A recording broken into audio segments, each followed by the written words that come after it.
앞서 살펴보았던 LKH OST처럼 논리적 키 계층 구조를 사용하는 또 다른 중앙 집중형 그룹키 프로토콜을 살펴보겠습니다.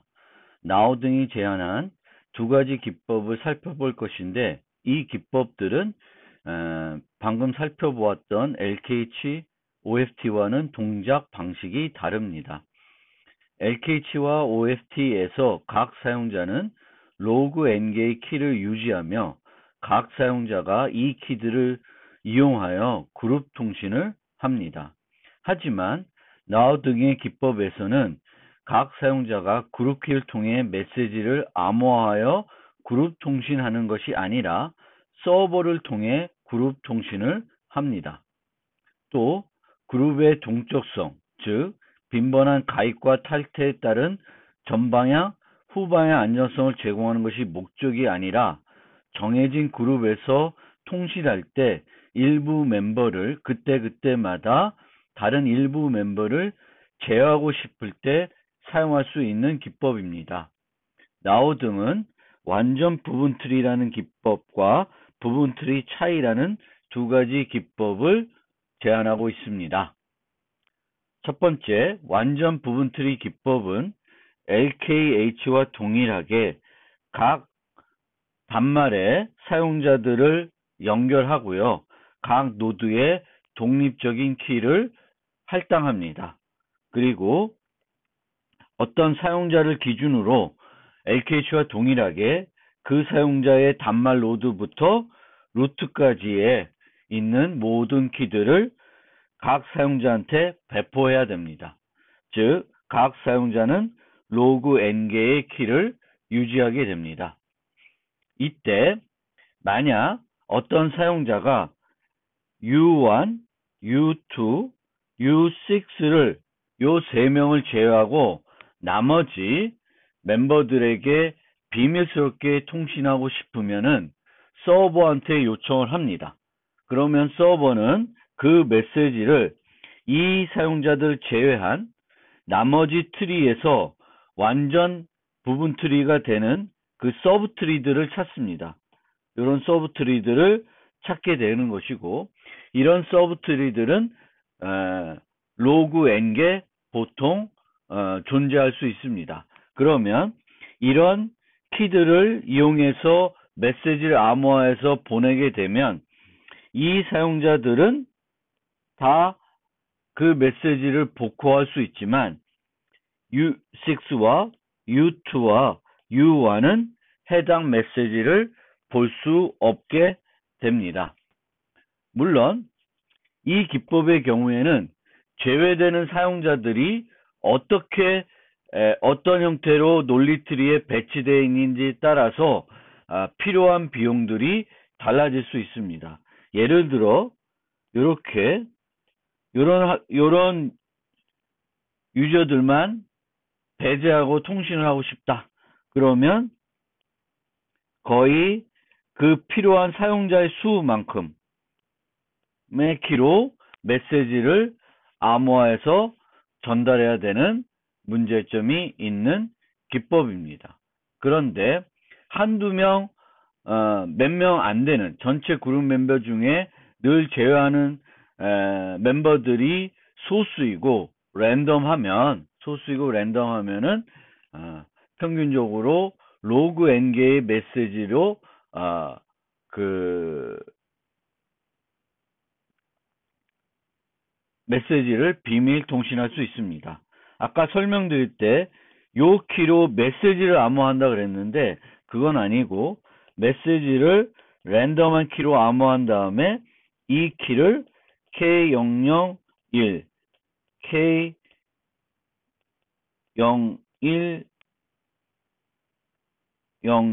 이렇게 4개의 키로 암호화해서 보내게 되는 겁니다. 그래서 메시지는 하나의 키로 암호하고, 이 메시지를 암호한 키를 요 노란색 표시된 노드의 키로 암호해서 전달해서 요 3명의 사용자들을 배제하는 방식이 되겠습니다.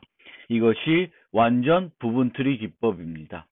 제외하고자 하는 사용자를 제외한 나머지 사용자들을 완전한 부분 트리로 만들 수 있는 부분 트리들을 찾아서 그 부분 트리의 루트 키로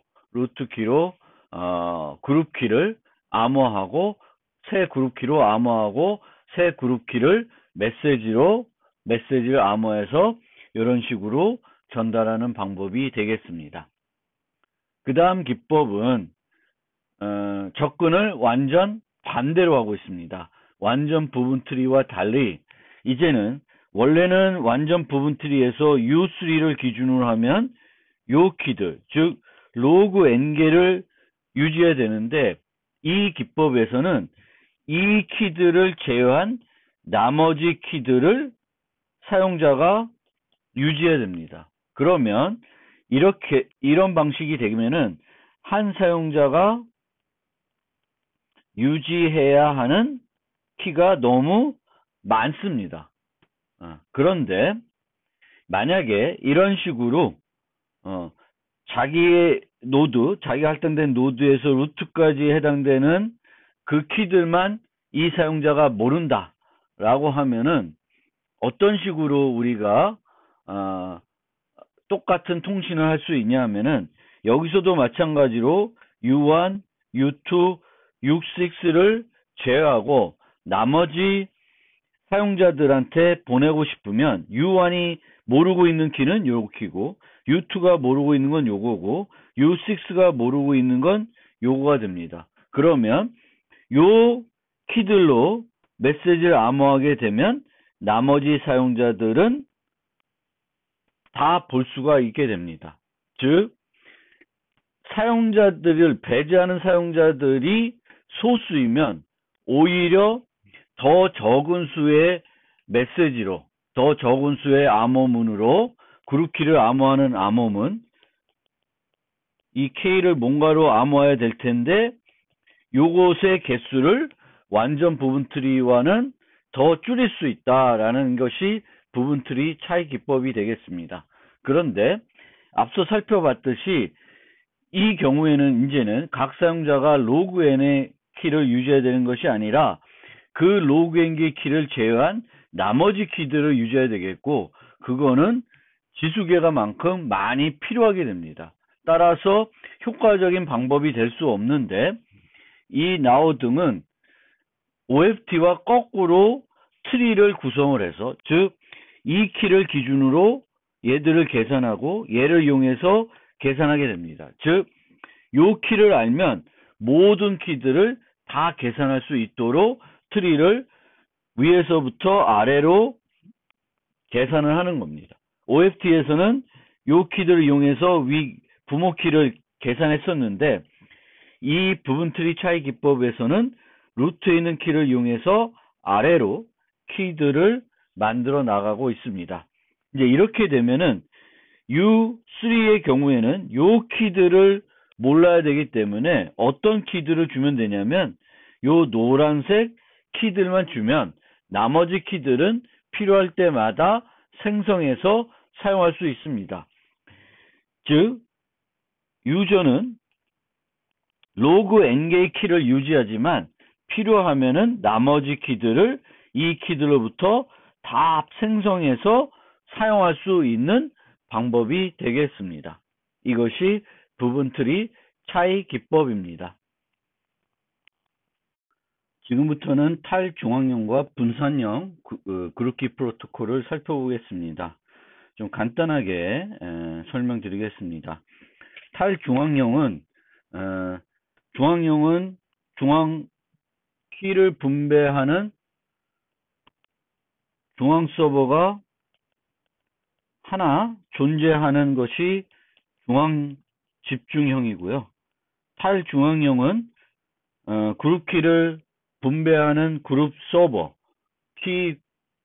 서버를 하나를 사용하는 것이 아니라 여러 개를 사용하는데 전체 그룹 멤버가 여러 개의 부분 그룹으로 나누어지고 이 부분 그룹마다 서버를 하나씩 두는 방식이 되겠습니다.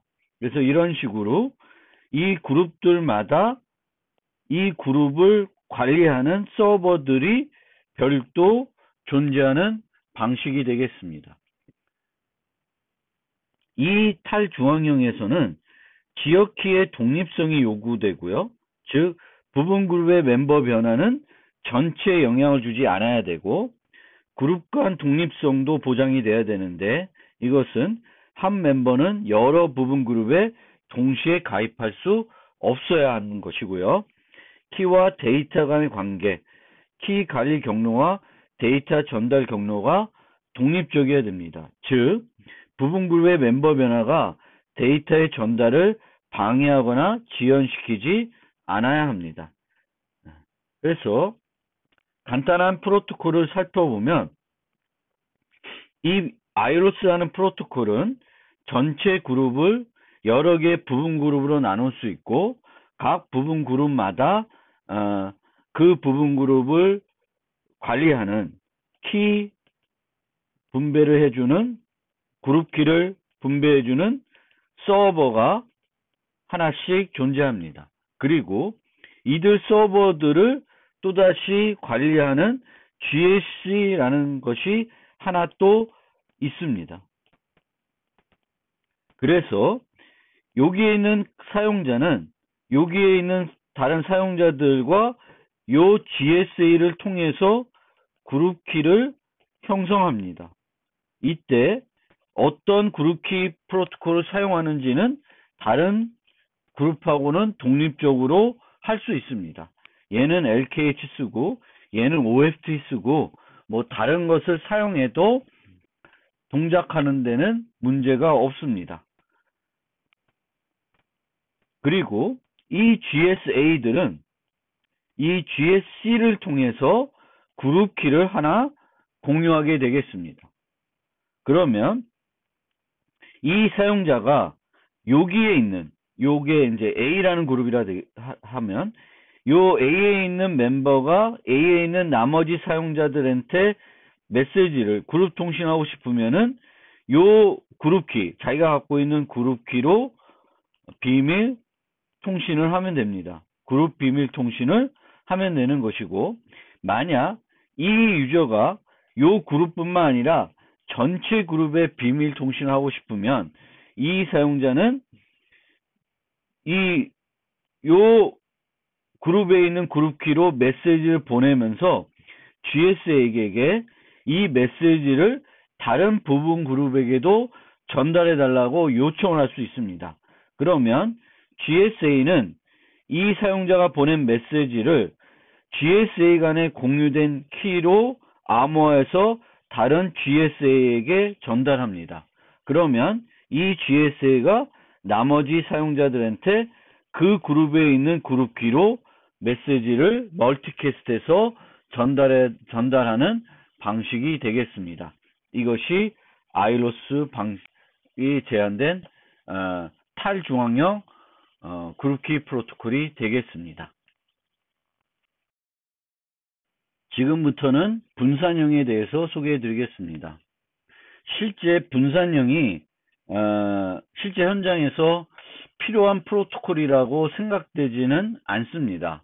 그런데 연구를 할 때는 꼭 현장에서 필요한 그런 기법들만 개발하는 것이 아니라 과연 이런 분산형을 만들 수 있는지 꼭 필요하지 않다고 하더라도 그런 것을 개발할 수 있는지 연구는 진행하게 됩니다.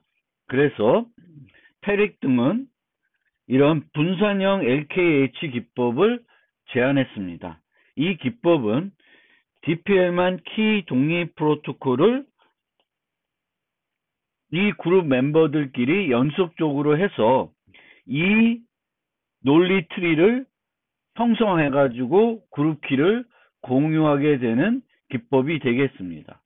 즉, 이웃이 되는 형제 노드가 될 노드들 간에 DPL만 키 공유를 진행합니다.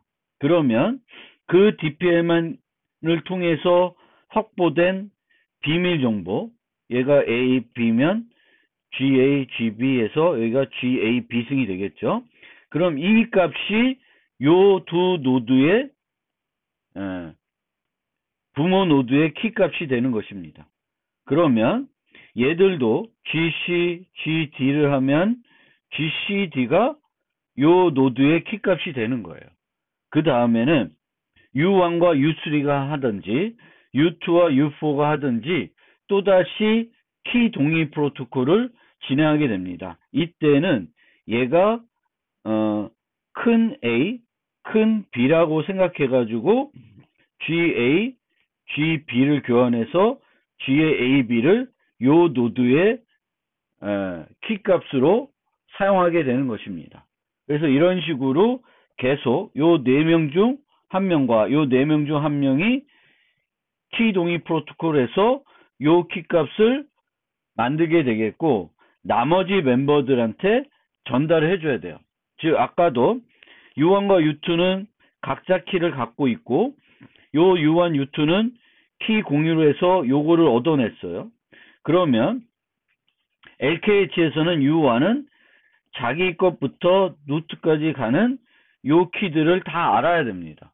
따라서 U2와 U4가 키 동의 프로토콜 진행해서 요 값을 계산했다고 그러면 요 값을 U2는 알게 될 것이고, U2는 자기 형제인 U1한테 요거를 알려줘야 됩니다. 그 다음에 U4와 U8이 요 키 동의 프로토콜 수행했으면 요 값을 U3, U2, U1에게 다시 또 알려줘야 됩니다. 상당히 각 멤버들이 해야 될 일이 매우 많고 복잡합니다.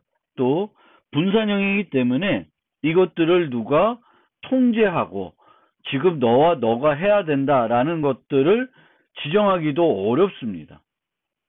그런데 만약에 사용자들이 이런 식으로 서로 그 사전에 약속을 하고 진행을 하게 되면은 요런 논리트리를 협력해서 만들 수 있다는 것이고, 그렇게 만들게 되면 똑같이 기존의 LKH와 동일한 방법으로 키 동의 프로토콜을 그러니까 그룹 키 프로토콜을 만들 수 있다라는 것이 되겠습니다. 그래서 사용자가 또 들어오면은 가입을 하면은 이 사용자와 키 동의 프로토콜을 하게 되겠고, 그러면 이 사용자는 또다시 이 사용자와 키 동의 프로에서 요거를 갱신해야 되겠고, 그러면 이 사용자는 또 다른 이 사용자와 키 동의 프로토콜을 해가지고 이 그 값들을 갱신해야지 전방향, 후방향 안전성을 보장할 수 있습니다.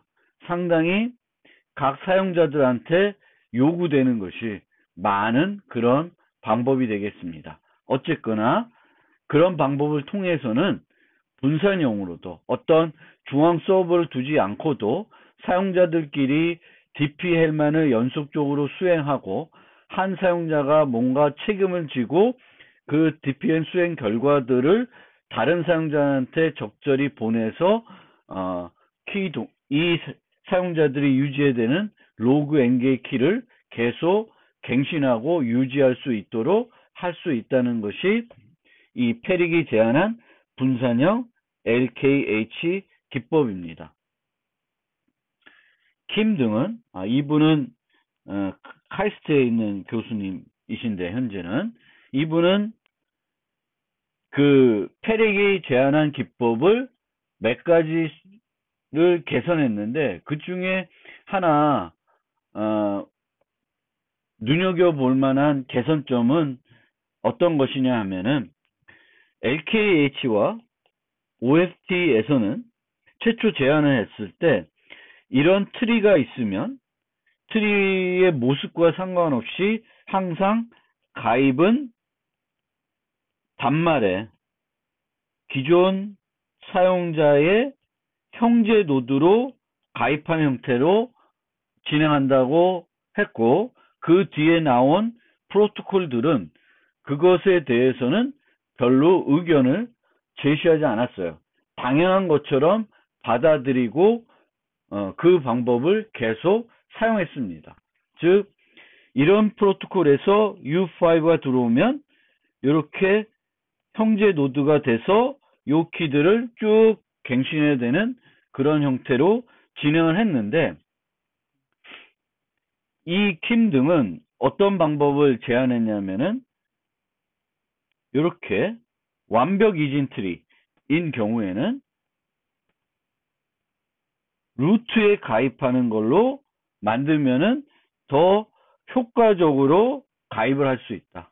이 밑에다가 가입을 하게 되면 갱신해야 되는 게 많고 서로 키 동의 프로토콜을 진행해야 되는 게 많아지는데, 이런 식으로 완전 이진 트리 했을 때 이렇게 루트로 가입하게 되면은 더 적은 비용으로 하나의 키 동의 프로토콜만 진행해서 필요한 키들을 갱신할 수 있다는 것이 킴 등의 아이디어가 되겠습니다. 그리고 이 킴 등은 이런 아까에서는 요 4명과 요 4명 중에 누가 그 키 동의 프로토콜 진행하는지는 알아서 하도록 누가 해야 되는지에 대해서는 별로 논의를 안 했어요. 누구나 하면 된다. 그리고 그 한 사람은 얘와 얘가 했으면 그 결과값들을 나머지 사용자들한테 알려줘야 된다라는 거예요. 그런데 요 교수님은 이 트리가 있을 때 항상 가장 오른쪽에 있는 애가 스폰서라는 개념을 둬서 이 유저가 모든 일들을 항상 수행하도록 정해놓고 프로토콜을 진행할 필요가 있다라고 또 제안을 했습니다. 그래서 그런 두 가지 개념을 추가했습니다. 그리고 이렇게 완벽 이진 트리 있을 때 그 루트에 가입하는 것은 이 분산형에만 적용할 수 있는 건 아니고 LKH와 OFT에서도 루트에 이런 완전 이진 트리 있을 때 루트에 가입해서 비용을 좀 더 줄일 수 있습니다. 즉 보통 이런 식의 있다. 원래는 이렇게 되어 있으면 3명의 유저가 있으면 1명이 들어오면은 이렇게 가입은 안 해요. 그런데 이렇게 되어 있으면은 요 레벨이 높은 단말 얘 형제 노드로 이런 식으로 가입을 하는 형태가 되겠습니다. 원래의 제안은 LKH OFT는. 그런데 킴 등에서는 이렇게 완전 트리 했을 때는 이런 식으로 되겠고, 그 다음에는 이렇게 가입이 될 거고, 그 다음에 이렇게 가입이 되고, 또다시 이렇게 가입이 되고, 이런 식으로 계속 진행이 되는 형태로 가입이 또는 삭제가 이루어집니다.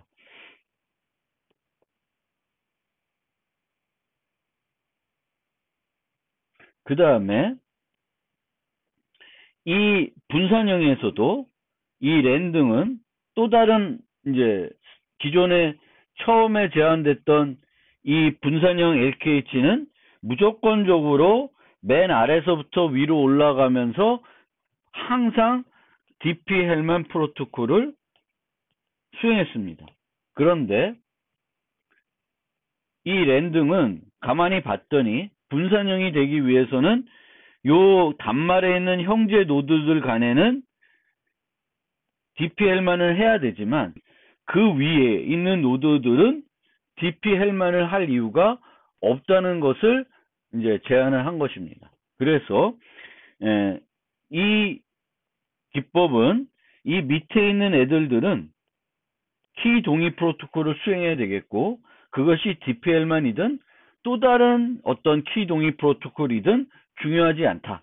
그래서 얘네들 형제 노드들까지는 독립적으로 원하는 방법의 DP-헬만 키 동의 프로토콜 진행해서 요 값들을 만들어내고, 그 다음에 요 값들을 만들어내면 그 위부터는 DP-헬만을 수행하는 것이 아니라 그냥 OFT처럼 계산을 해서 공유를 하면 똑같이 안전한 키 동의 프로토콜을 그룹키 프로토콜을 사용할 수 있다, 만들 수 있다라는 것을 또 제안을 했습니다.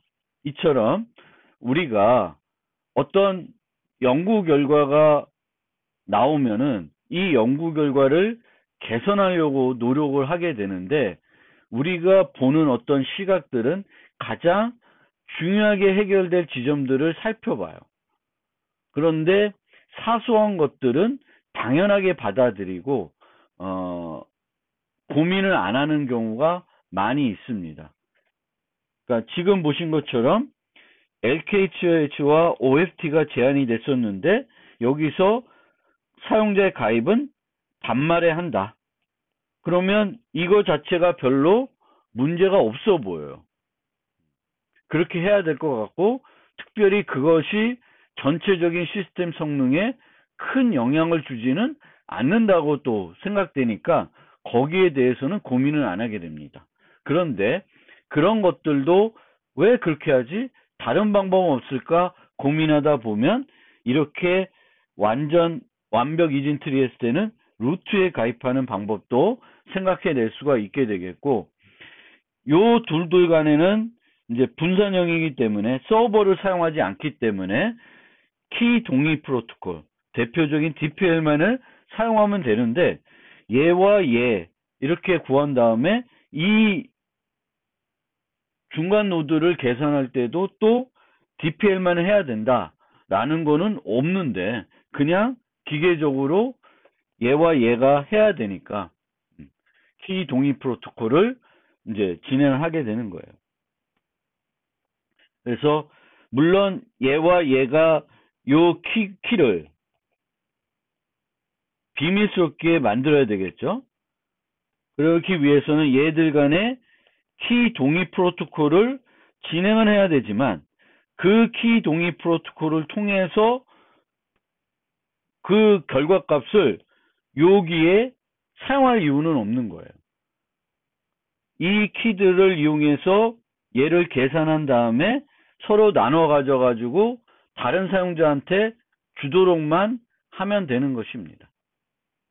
그래서 그런 것들도 막연하게 여기까지 DPL만 했으니까 위도 해야지, 이런 당연한 것들을 당연시 받아들이고 왜 그렇게 하지를 고민하지 않으면은 거기에 대한 어떤 개선책을 찾기 어려울 수 있습니다. 두 개의 기타 프로토콜이 있는데 이 프로토콜들에 대한 설명은 생략하겠습니다. 그리고 바로 수신 제한 시스템으로 넘어가서 설명을 드리겠습니다. 수신 제한 시스템, 카스라고 하는데요. 이 카스는 유료 방송 환경에서 가입자들만, 정당하게 돈을 지불한 가입자들만 방송을 볼 수 있도록 제한하는 시스템입니다. 이 카스는 기존 방송통신 환경이 일방향 통신 채널만을 사용할 수 있다는 제한점을 고려해서 개발이 된 기술입니다. 현재는 IPTV와 같은 경우에는 방송국에서 집으로 방송 콘텐츠를 보낼 수 있을 뿐만 아니라 거꾸로 집에서 방송국으로도 어떤 통신 메시지나 데이터를 보낼 수 있습니다. 현재의 IPTV는 인터넷 통신을 이용하는 것이고, 인터넷망을 이용하는 것이고, 양방향으로 메시지를 서로 주고받을 수 있는 환경입니다. 그런데 기존의 그 방송 환경은 기지국이 아니라 방송국에서 전파를 보내면 그것을 다수가 받아서 그냥 시청하는 그런 형태입니다. 그것을 시청할 수 있는 장비만 있으면, 예전에는 위성 TV 스카이라는 게 있었는데 그 스카이라고 하는 그 수신 장치만 있으면 누구든지 받아서 볼 수 있었던 그런 환경이에요. 거기서는 다시 집에서 위성을 통해서 다시 그 방송국으로 데이터를 보낼 수 있는 그런 환경은 아니었습니다. 그래서 이 카스는 그때 만들어진 방식이다. 그리고 지금까지도 그대로 사용되고 있다. 지금은 그 통신 환경이, 방송을 보는 그 통신 환경이 변했음에도 불구하고 계속 이 카스를 현재 제가 소개해드린 상태대로 대부분 사용하고 있어요. 기본적인 메커니즘은. 이 카스는 통신 채널에 대한 보호만 제공합니다. 이게 방송국이고 이게 집들이면 여기서 방송 데이터들이 오는데 요 구간에 대해서만 보호를 해줍니다. 그래서 기본적인 생각은 방송 콘텐츠를 스크램블링하고 오직 합법적인 가입자만 디스크램블 할 수 있도록 하는 거예요. 즉 우리의 그 암호 기술 용어로 설명드리면 데이터를 암호화해서 보내면 여기서 복호화해서 내 스크린으로 TV로 뭐는 뭐 다른 걸로 시청을 하는 개념입니다. 그래서 이 스크램블링, 디스크램블링이라는 용어는 이 카스에 사용되는 요 용어는 대칭키를 이용해서 암호화, 복호화한다고 생각하시면 됩니다. 가입자가 다수이기 때문에 그런데 지금까지 살펴봤던 그룹키와는 달리 그 가입자 수가 어마어마하게 많은 그런 환경이라고 생각하시면 됩니다. 따라서 각 개별 그 가정으로 다 다른 데이터를 보낼 수가 없습니다. 따라서 하나의 키로 그 컨텐츠를 암호한 다음에 이 컨텐츠를 다 동일한 가정들, 모든 가정들에게 전송을 해줘야 됩니다. 그러면 이 키를 갖고 있는 그런 수신 장치들은 이 방송 콘텐츠를 디스크램블링 해서 데이터를 볼 수 있게 되는 겁니다. 이 가입자에게는 적절한 키가 포함된 스마트 카드를 발급하여 이 스마트 카드를 셋톱박스에 설치하는데 요즘에는 스마트 카드를 발급하는 것이 아니라 셋톱박스 내에 있는 소프트웨어에 자체적으로 키를 저장하는 방법을 사용하기도 합니다. 근데 어쨌든 간에 여러분들이 올레드 TV나 뭐 U 플러스 TV를 가입하면 집에 이런 셋탑 박스가 그 설치해 줍니다. 그럼 이 안에는 키가 들어갑니다. 여러분들이 가입한 상품에 맞는 키가 들어가게 되겠고 그 키가 있으면 그 키는 이 키를 복호할 수 있게 해줍니다. 어떻게 하는지는 이제 차근차근 설명해 드리겠습니다.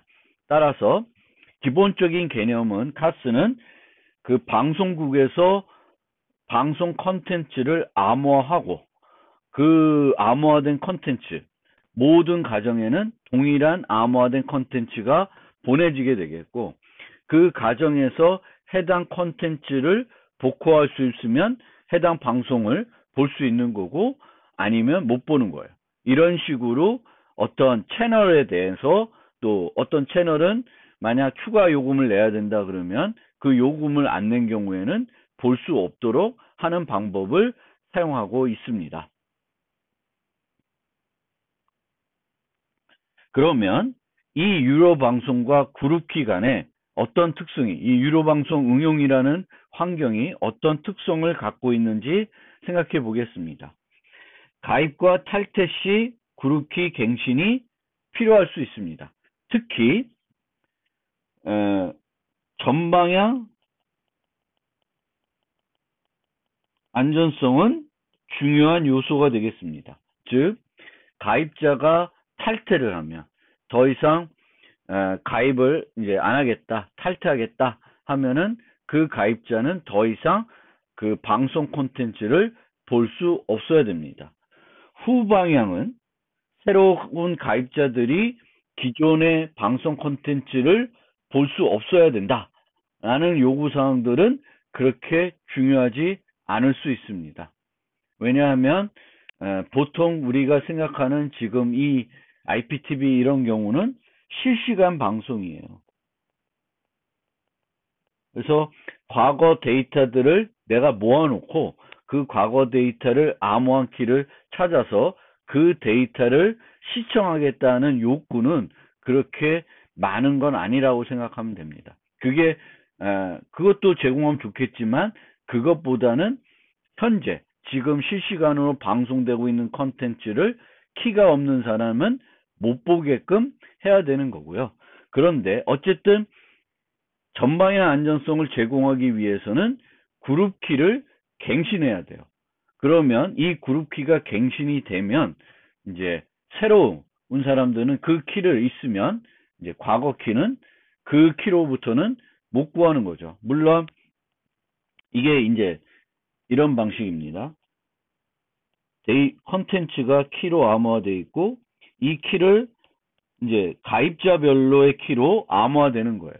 그러면 과거 컨텐츠를 확보하면 이런 데이터들이 있을 것이고 과거의 특정 기기가 사용했던 키를 알게 되면 얘는 볼 수 있게 되는 거예요. 그래서 후방향 안전성을 제공하기는 어렵습니다. 얘네들은 바뀌는 게 아니에요. 이 카스 환경에서는 이 키는 계속 바뀌게 됩니다. 이 키는 계속 바뀌게 된다. 그리고 가입자는 항상 자신의 기기를 켜놓고 있지 않으므로 갱신 메시지를 항상 수신할 수 있다고 보장할 수 없습니다. 따라서 상태 기반 프로토콜들은 이 환경에서 사용하기 어렵습니다. 그룹키가 필요하더라도 또 전방의 안전성을 보장해야 하더라도 상태 기반 LKH나 OFT 같은 것은 사용하기 어려운 환경이다. 그리고 모든 채널의 컨텐츠가 항상 전달되고 있다는 것도 우리가 알고 계셔야 되겠습니다. 우리가 지금 현재 JTBC를 보고 있다. 그렇다고 해서 JTBC 컨텐츠만 우리 집으로 오고 있는 것은 아닙니다. 각 사용자가 어떤 방송 채널을 돌렸을 때 바로 볼 수 있어야 되겠고 그 방법은 어떻게 하냐면 모든 채널 100개 채널을 제공한다. 그럼 100개 채널의 컨텐츠가 한꺼번에 모두 다 전달이 되고 있는 것입니다. 그러면 그 전달된 데이터 중에 내가 보고 있는 채널에 대해서만 디스크램블링 해서 보는 거고 나머지 데이터는 그냥 버려지는 데이터가 되겠습니다. 실제 각 업체에서 사용하는 카스 메커니즘은 자세한 그 내부 메커니즘은 공개를 하고 있지만 전반적인 동작 원리는 제가 이 지금 노트에서 설명드린 원리와 같습니다. 그러면 실제 카스는 어떻게 동작하냐면 기본적으로 3개의 키를 사용합니다. 그래서 3계층 키를 사용한다고 합니다. 첫 번째 키는 사용자별 마스터 개인 키가 필요합니다. 각 셋톱 박스마다 다른 사용자별 마스터 키가 존재를 합니다. 그래서 이 키는 지금 현재 공개키 방식으로 되어 있는데 굳이 공개키 방식을 쓸 이유는 없는데 현재 공개키 방식을 사용하고 있습니다. 이 키는 예전에는 스마트카드에 저장돼서 스마트카드를 셋톱박스에 삽입하는 형태로 동작을 했는데 지금은 소프트웨어에 안전하게 내장되어 제공되고 있습니다. 이 기기에 이제 올라가는 소프트웨어가 있고 그 소프트웨어에 마스터 키가 내장이 되고 있고 그 마스터 키를 다른 사용자들이 또는 일반 사용자들이 쉽게 추출할 수 없도록 여러 가지 보호 장치를 한 상태에서 저장이 되어 있습니다. 그 다음에 AK 키가 있습니다. 이 AK는 채널별 대칭 키이고 잠깐 다시 거꾸로 돌아가면 사용자별 마스터 키는 변하지 않습니다. 기기마다 늘 고정이 되어 있는 거예요. 만약 기기를 교체하게 되면 마스터 개인 키는 바뀔 수 있습니다. 그러면 김상진이 사용하는 키는 X다라는 정보를 바꿔주게 됩니다. 그 셋탑박스를 바꿨으니까 그런 식이 되겠고요. AK는 채널별 대칭 키이고 갱신 주기는 몇 주, 약 한 달 동안은 안 바꾸고 계속 동일한 AK 키를 사용하게 되겠습니다. 그 다음에 CW라는 게 있는데 이 CW가 컨텐츠를 암호하고 복호할 때 사용되는 대칭 키입니다. 그런데 보시는 바처럼 매우 길이가 짧습니다. 우리가 보통 대칭 키의 길이는 현재 암호 컴퓨팅 수준을 고려할 때 128비트가 돼야 된다고 얘기하고 있습니다. 그런데 이 CW는 5에서 20초 사이에 자주 갱신이 됩니다. 자주 갱신이 되기 때문에 이 키들이 노출이 되더라도 그 노출되는 영상의 정보가 되게 제한적이에요. 20초 분량의 데이터만 노출이 되는 거예요. 따라서 CW를 전수조사에서 찾고자 하는 노력이 별로 의미가 없습니다. 그리고 이렇게 갱신 주기를 짧게 하는 이유는 갱신 주기가 길어지면 키 길이가 길어져야 되겠고 또 어차피 이 CW는 계속적으로 전달을 해야 돼요. 이 주기가 길다고 해서 그 CW를 1시간마다 보내는 그런 형태로는 진행할 수가 없습니다. 왜냐하면 사용자들은 언제 그 셋탑박스를 킬지 알 수 없습니다. 키자마자 바로 나는 컨텐츠를 볼 수 있어야 돼요. 지금도 키면은 약간의 부팅 시간, 로드 시간이 소요됩니다. 그런데 거기에다가 또 CW가 없어서 방송을 볼 수 없다. 그러면 더 큰 문제가 발생합니다. 따라서 계속적으로 현재 CW를 보내줘야 돼요. 계속해서 보내줘야 되기 때문에 그거를 똑같은 것을 계속 사용할 일이 없는 것입니다. 그래서 이런 식으로 3개의 키를 사용하고 있습니다. 근데 실제로는 AK가 없고 2개는 꼭 필요한 거예요. 사용자별 마스터키가 필요한 이유는 각 사용자마다 다른 접근 제어가 필요할 수 있습니다.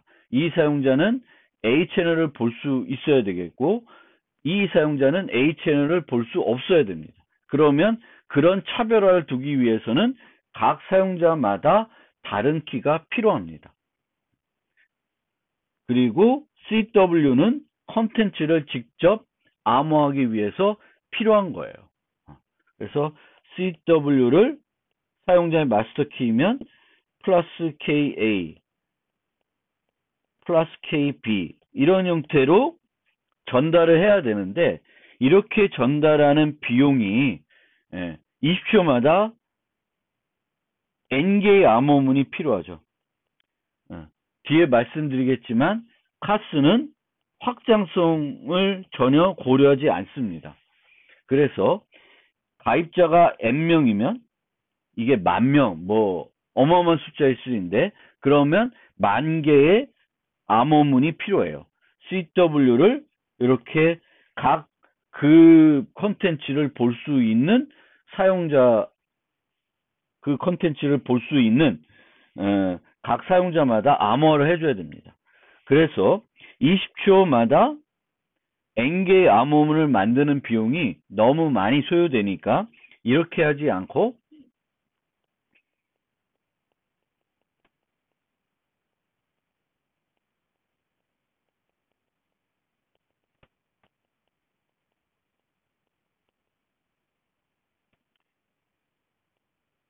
N이라고 하겠습니다.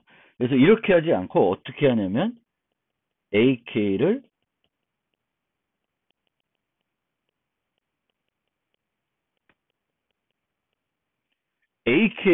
사용자별 마스터키로 암호화를 하고 CW는 AK로 암호화를 하게 됩니다.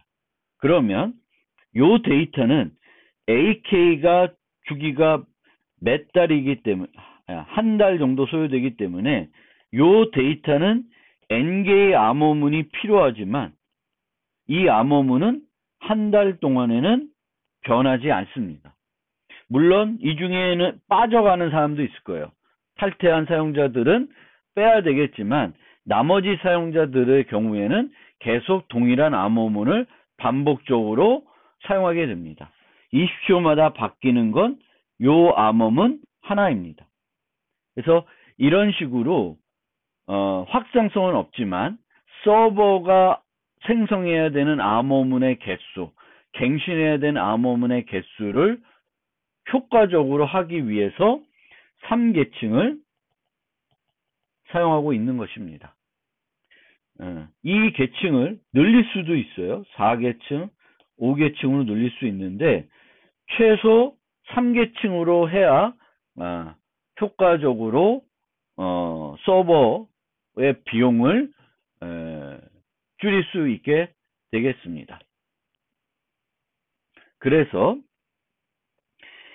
각 컨텐츠마다 AK를 각 사용자별 마스키로 암호화를 해서 주게 되는데 이것을 EMM이라고 합니다. 아까 말씀드렸던 AK 플러스 K1 요 데이터를 EMM이라 그러고 각 컨텐츠마다 N개의 EMM이 포함이 됩니다. 그 다음에 하나의 ECM이 포함돼요. ECM은 CW를 AK로 암호한 것입니다.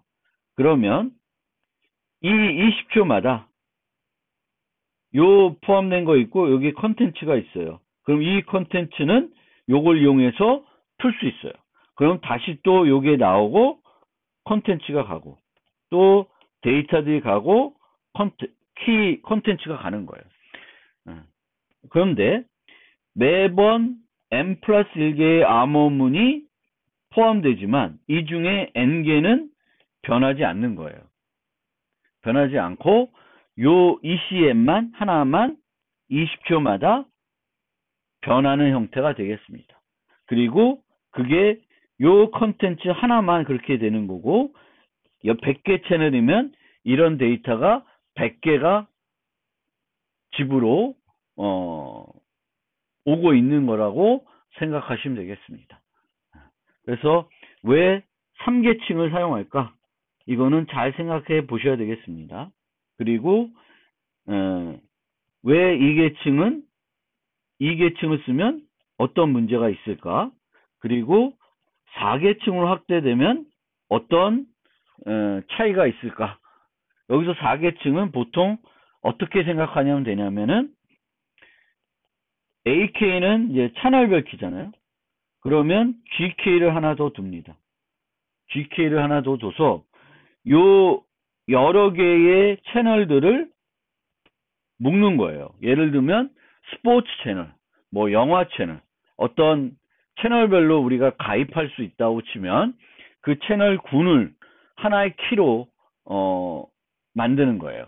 그러면은 어떤 식이 되냐면 이 EMM은 이제 GK가 있으면 GK1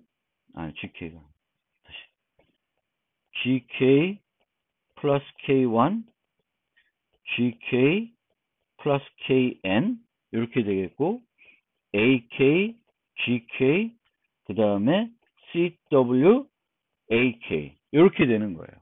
그러면 지금 3계층에 썼을 때 비해서는 뭐가 늘어나냐면 암호문 하나가 늘어나요. 그런데 이 경우에는 이 GK가 요 5개가 똑같은 GK를 사용한다 그러면 요 EMM들이 요 5개는 다 동일해요. 차이 나는 부분은 요거와 요거 2개씩만 차이 나는 거예요. 그러니까 4계층을 쓰면 5개의 채널을 묶을 경우에는 그 5개 채널의 EMM이 같아질 수 있다는 겁니다. 그러면 서버의 비용은 줄어드는 거죠. 서버는 100개 채널이 있으면 100 곱하기 n개의 암호문 EMM을 만들어야 되는데 이 수를 줄일 수 있습니다. 이 수를 그룹별로 묶으면 줄일 수가 있습니다. 그래서 그 얘기를 하고 있습니다. 최소 2개 층이 필요하고 1개 층을 추가할 수 있고 이제 그런 차이들을 방금 제가 설명드렸습니다. 그래서 동작 원리는 이제 이런 식으로 이루어지게 되겠고요. 최근에는 하드웨어 고정 카스를 사용하는 대신에 소프트웨어 모듈로 카스를 구현합니다. 성능에 영향을 줄 수 있지만 유연성을 높일 수 있고 펌웨어를 업데이트해서 카스를 개선할 수도 있습니다. 필요에 따라 카스를 다운받아서 갱신할 수 있는 방식이 있는 것입니다. 그래서 그거를 다운로드블 캐스라고 그러고 또 다른 용어로는 X캐스, I캐스라고도 하고요. 이런 다운로드 캐스에서는 그 소프트웨어의 그 키를 난독화 기술을 써서 심어 놓게 되겠습니다. 현재 카스의 문제점은 뭐 이게 문제점이라고 꼭 말씀드리기는 어렵지만 제 개인적인 생각일 수 있어요. 그런데 이 카스는 처음에 말씀드린 것처럼 일방향으로만 통신할 수 있는 그때 환경을 고려해서 만들어진 시스템입니다. 그런데 지금은 일반적인 IPTV 환경, 이런 환경들에서는 양방향으로 통신할 수 있습니다. 그러면 이 양방향으로 통신할 수 있다는 것을 활용해서 카스를 뭔가 프로토콜을 개선할 수도 있을 것 같은데 그런 시도들은 잘 보이지 않는 것 같습니다. 그 다음에 여러분들이 또 꼭 기억해 두셔야 될 것은 카스와 DRM이라는 기술은 서로 다른 기술이다. DRM이라는 기술은 보통 워터마킹이라는 기술을 써서 컨텐츠 내에 컨텐츠를 암호하는 것이 아니라 컨텐츠 내에 뭔가를 심어 놓습니다. 그러면 그 심어 놓은 것 때문에 복제를 하게 되면 이게 어느 기기에서 복제됐다는 것을 알 수 있고요. 또 그 심어 놓은 걸 통해서 그거에 대한 뭐 어떤 코드가 적절한 코드가 없으면은 그 컨텐츠를 재생할 수 없도록 할 수 있습니다. 그래서 뭐 우리가 어떤 다운받은 mp3 파일을 특정한 핸드폰에서만 플레이할 수 있다. 그러면 그거는 카스가 적용된 게 아니라 DRM 기술이 적용이 된 거예요. 어떤 데서 보면 이 DRM 기술이 내에 카스라는 기술이 포함되어 있다고 하는데 일반적으로는 카스는 방송 콘텐츠에서 실시간 방송을 이제 방송국에서 가입자 요 사이에 있는 요 채널을 보호할 때 쓰는 게 카스이고 그렇지 않고 어떤 콘텐츠를 실시간 방송이 아니라 다운로드해서 특정한 기기에서 특정한 소프트에서만 실행할 수 있도록 하는 기술은 DRM 기술이라고 이해하시면 되겠고 이 DRM 기술에서는 워터마킹 같은 걸 사용해서 또 그 컨텐츠의 복제를 방지하는 기술도 이 DRM 안에는 포함되어 있습니다.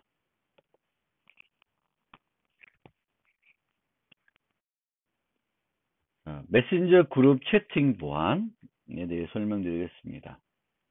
지난번에 그 키 확립 프로토콜의 대표 사례에서 시그널 프로토콜을 메신저 보안 관련해서 소개를 했고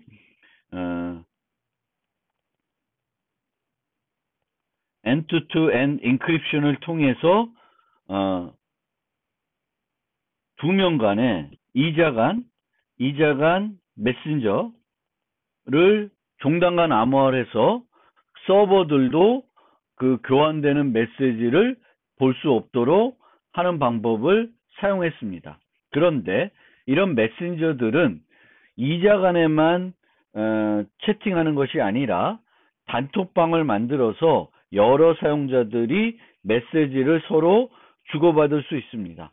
그러면 이 단톡방에 대한 보호는 end-to-end 인크립션은 어떻게 제공할 수 있는지 생각을 해봅시다. 여기도 그룹이라는 게 형성이 되고 이 그룹에 있는 사용자들만 메시지를 봐야 되기 때문에 그룹키 개념이 필요합니다.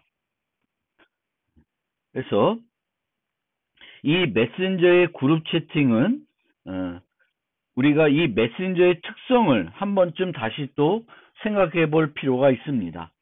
메신저와 SMS의 차이는 뭐 요즘은 또 그 차이가 점점 없어지기도 하는데요. 일반적으로 메신저 SMS의 큰 차이는 그룹 채팅 지원 여부가 되겠습니다. 그 다음에 메신저와 일반 채팅 프로그램의 차이는 메신저와 일반 차이는 이 메신저의 단톡방에서는 모든 멤버가 온라인 상태일 필요가 없습니다. 제가 온라인 상태가 아니고 카톡을 꺼둔 상태이었다가 나중에 다시 키면은 그때 주고받았던 저 없는 사이에 주고받았던 내용들을 다 볼 수가 있는 거죠. 그런데 일반 채팅 프로그램은 우리 채팅합시다. 그래서 모아놓고 채팅하고 끝내는 거예요. 마치 우리가 줌으로 회의를 한다든지 이런 것들은 일반 채팅 형태가 되는 거예요. 그 당시만 그룹으로 형성해서 채팅을 하고 종료하면은 이제 끝나는 건데 메신저는 계속 지속적으로 여러 사용자들이 통신할 수 있습니다. 그때 이제 이자 간의 시그널 프로토콜이 있었는데 이 시그널에서는 이런 메신저 그룹 채팅 보안을 위해서 이자 간을 기계적으로 다자 간으로 확장했습니다. 송신자는 그룹 수에 비례한 암호문을 생성하고 유지한 키 개수도 그룹 키에 비례합니다. 즉 A가 A, B, C, D, E 이렇게 그룹으로 형성되어 있으면 A, B 간에, A, C 간에, A, D 간에, A, E 간에 그 이자 간 시그널 프로토콜을 통해서 end-to-end 인크립션을 할 수 있게 해놓는 거예요. 그 다음에 A가 단톡방으로 이 4명한테 보내고 싶으면은 메시지를 4개를 보내게 되는 거예요. 각각에게. 각각 이자 간 end-to-end 인크립션을 써서 A가 B한테, A가 C한테, A가 D한테, A가 E한테 보내는 거예요. 되게 비효율적인 방법이지만 이런 비효율적인 방법이 사용이 될 수 있는 이유는 그만큼 이제 컴퓨팅 기술이 발달해서 그렇습니다. 그래서 더 효율적으로 할 수도 있는데 그렇게 효율적으로 하려면 여러 가지 프로토콜 설계들이 복잡한 거죠. 그러면 이자간은 만들어 놨기 때문에 그 이자간을 기계적으로 다자간으로 확장하는 거예요. 그래서 여기에 보시는 것처럼 종단간 암호화는 A와 B는 이렇게 키를 공유하게 되겠고 메시지들을 암호화해서 서버를 거쳐 들어오면 서버는 볼 수 없습니다. 그런데 다자간에서도 이 다자간에서는 각각 사용자들은 다른 사용자하고의 간에 end-to-end 인크립션을 위한 그 키들을 공유하고 있는 상태가 되겠고 그러면 메시지를 2명한테 보내고자 하면은 2개의 메시지를 보내야 되는 방식을 시그널은 사용하고 있습니다. 왓츠앱은 조금 더 다르게 하고 있어요. 왓츠앱도 기본적으로 내부적으로 시그널을 사용해요. 왜냐하면 시그널은 오픈 소프트웨어이고 소스들이 공개가 되어 있어서 그것을 가져다가 사용하고 있는 것입니다. 그런데 이 경우에는 어떻게 하냐면은 모든 사용자는 그룹에 사용할 그룹 키를 각각 생성하고 나머지 그룹 멤버들에게 이자간 시그널 프로토콜을 이용해서 전달을 합니다. 즉 아까와 기존 시그널과 마찬가지로 N명이서 채팅방을 만들면 각 사용자는 다른 사용자하고 사용할 수 있는 대칭키들을 만듭니다. 이렇게 만들어요. 그 다음에 요거를 이용해서 이 사용자는 KA를 만들어서 다 주고, 얘도 KB를 이용해서 다 주는 거야. KB를. 얘도 KC를. 이거를 왜 3개씩 만드는지는 하나만 만들어도 될 텐데, 누군가가. 근데 이제 그렇게 하지 않고 모든 사용자들은 그룹키를 하나씩 만들어서 또 주고받습니다. 그 다음에 실제 메시지는 요 사용자가 보낼 때는 KA로 암호해서 보내게 됩니다.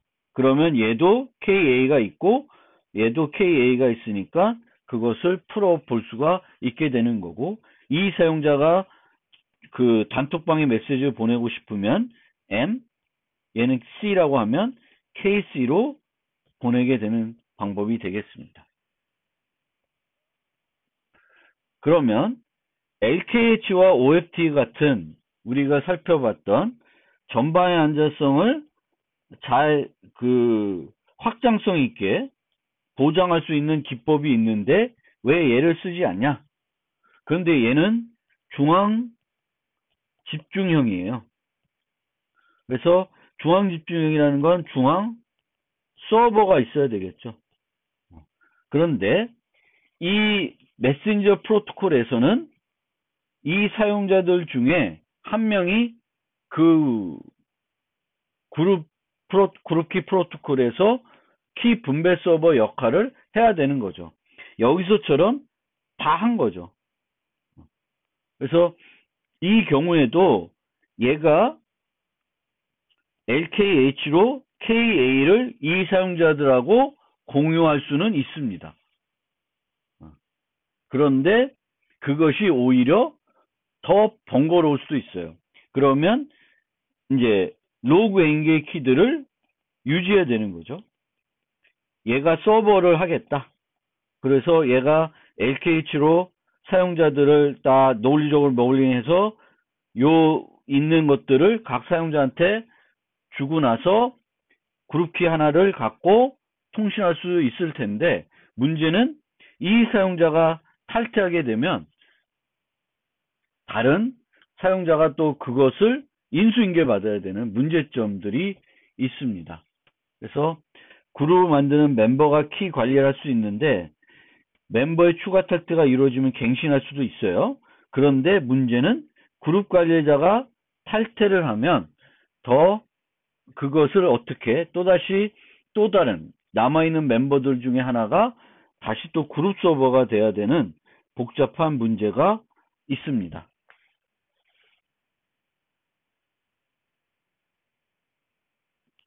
그래서 차라리 이런 LKHH를 쓰는 것보다 단순하게 성능에 큰 문제가 안 되니까 이런 식으로 사용하고 있는 것이라고 생각하시면 되겠습니다. 이걸로 그룹키 프로토콜에 대한 설명을 마무리하겠습니다.